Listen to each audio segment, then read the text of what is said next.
नमस्कार मित्रांनो, आपण शेतकरी आहोत आणि शेतीच्या संबंधित बऱ्याचशा प्रकारचे वाद नव्याने उद्भवतात आपल्याला दिसतात आणि यापैकीच साधारण वाद म्हणजेच बांधावरील वाद. आणि आता उन्हाळा सुरू होत असून अशाच प्रकारचे बांधावरील वाद सर्वच शेतकऱ्यांच्या घरोघरी सुरू असतात.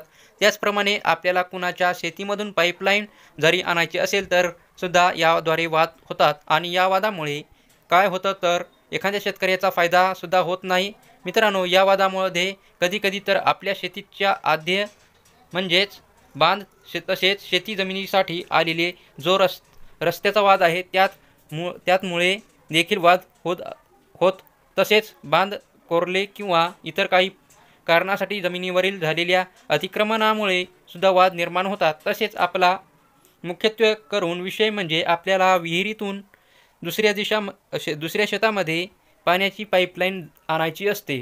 अशा वेळी देखील वाद उद्भवतात. तर यावर काही उपाययोजना आम्ही आपल्यासाठी घेऊन आलेलो आहोत. तसेच त्या पाईपलाईनसाठी बरेचसे शेतकऱ्यांना शेतकऱ्यांनाही विरोध केला जातो. तर आपण पाहू शकता तसेच जवळचे शेतकरी किंवा भाऊबंद की आपल्याला याद्वारे अडवताना दिसतात. कारण की आपल्याला माहिती आहे आपल्या पाण्याच्या सोयीसाठी आपण कुठल्या तलावामधून किंवा तळ्यांमधून तसेच धरणामधून आपल्या शेती पिकासाठी 12 महिने पाणी देण्याकरिता पाण्याची सोय करत असतो. आणि हीच पाण्याची सोय करण्यासाठी आपल्याला दुसऱ्याच्या जमिनीमधून आपली पाईपलाईन खोदून आणावी लागते. यासाठी देखील हे वाद निर्माण होतात.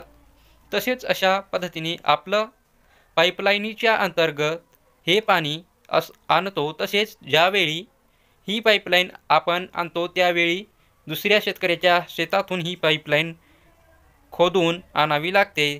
त्यावेळेस काही टायमिंगला पाणी आणण्यासाठी पाण्याची चारी असते, ती देखील दुसऱ्या शेतकऱ्याच्या शेतामधून आणलेली असते किंवा आपल्या चारी खांदून आणावी लागते.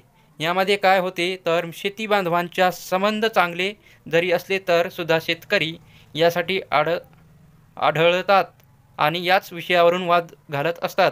तर यासाठी शासनाने काही कायदेशीर तरतूद केलेल्या आहेत आणि या तरतुदी किंवा कायदे माहिती होणे आपल्या सर्व शेतकरी बांधवांना गरजेचे आहे. चला तर मग मित्रांनो, या पाईपलाईन अंतर्गत कायदा काय म्हणतो हे देखील आपण या व्हिडिओमध्ये जाणून घेऊया. तर काय आहे हे कायदा ते बघूया. मित्रांनो, याविषयी आलेला जो महाराष्ट्रामध्ये जमीन महसूल कायदा आहे त्या पद्धतीने आपण पाहिले तर नियम 1967 नुसार आपण कोणी शेतकऱ्याला ज्या जमिनीमध्ये पाणी आणायची इच्छा आहे तर यासाठी आपल्याला तहसीलदाराकडे विहित नमुन्यामध्ये अर्ज करणे गरजेचे आहे. तसेच या तहसीलदाराकडे अर्ज केल्यानंतर त्यांना तो मिळाल्यावर ती सर्व संबंधित जे शेतकरी बांधव आहेत त्यांना याबद्दल तहसीलदार नोटीस काढत असतात आणि त्यांना या संबंधित आपले जे म्हणणे आहे ते या नोटीसद्वारे मांडता आणि त्यांना एक संधी देता येत असते. मित्रांनो, यावर कोणत्या कारणावर शेतकरी त्याच्या शेतामध्ये पाणी आणण्यासाठी पाईपलाईन टाकत आहेत हे सुद्धा यामध्ये समोरचे शेतकरी विचारू शकतात किंवा याद्वारे हरकत हे करू शकतात. यामध्ये संबंधित शेतकऱ्याला हे सांगावे लागते की माझ्या शेती पिकांना पाणी देण्यासाठी मी पाण्याची पाईपलाईन टाकत आहे असे कारणसुद्धा यामध्ये दाखवले जाते. तर मित्रांनो, अशा पद्धतीने आपण कायद्यानुसार आपली पाण्याची पाईपलाईन टाकून घेऊ शकतो आणि याला कोणीही अडवू शकत नाही. तर मित्रांनो, या संबंधित आपल्या इतर शेतकरी बांधवांना काही प्रश्न पडले आहेत आणि ते असे आहेत की हा जो तहसीलदाराने निर्णय दिलेला आहे या विरोधात आपण अपील करू शकता का? तर मित्रांनो, याबद्दल सुद्धा आपण काही माहिती जाणून घेऊया. तहसीलदाराच्या निर्णयाविरुद्ध अपील करता येते का ते बघूया.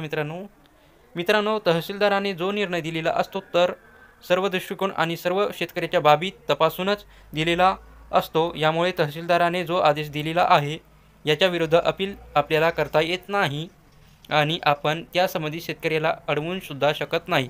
पण मित्रांनो, आपल्याला अजूनही सुद्धा एक जागेवर त्यात मागता येते, ती म्हणजे आपण जिल्हाधिकारीकडे या संदर्भात एक अर्ज करून न्याय मागू शकतो.